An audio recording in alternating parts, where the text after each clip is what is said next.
তাদের কাছেও আমাদের এই আবেদন।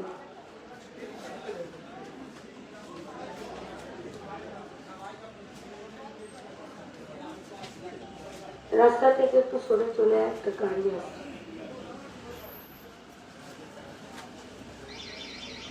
আমাদের কর্মীরা হন বা আপনারা হন বা আমি নিজে হই, আমরা সবাই তো এই পশ্চিমবঙ্গের, সবাই। যারা হাতে ঝান্ডা ধরে আছে তারা কি কোনো আলাদা মানুষ নাকি?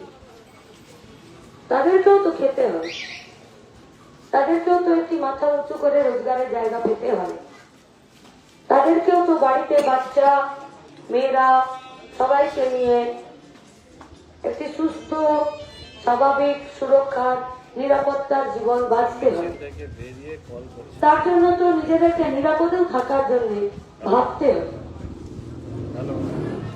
বুকে হাত দিয়ে বলুন তো, আমরা বলতে পারবো সামনের বাংলা নববর্ষে এই পশ্চিমবঙ্গে আমরা সবাই মিলে গ্যারেন্টি দিতে পারবো যে পুলিশের যদি এই একই রকমের কাজ হয়, বেআইনি ভাবে কাজ করা হয়, আইনকে ইমপ্লিমেন্ট না করার যদি কাজ হয়, আমাদের পশ্চিমবঙ্গের মেয়েরা সুরক্ষিত থাকবে?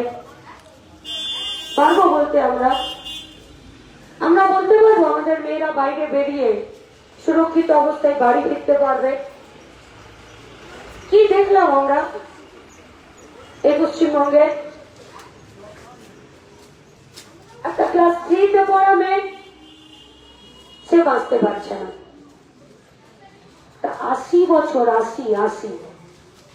80 বছরের একজন সন্ন্যাসিনী মা, সোনারপুর খ্রিস্টান মিশনারিতে নিজের জীবনের সারাটা সময় ধরে মানুষের কাজ করে গেলেন।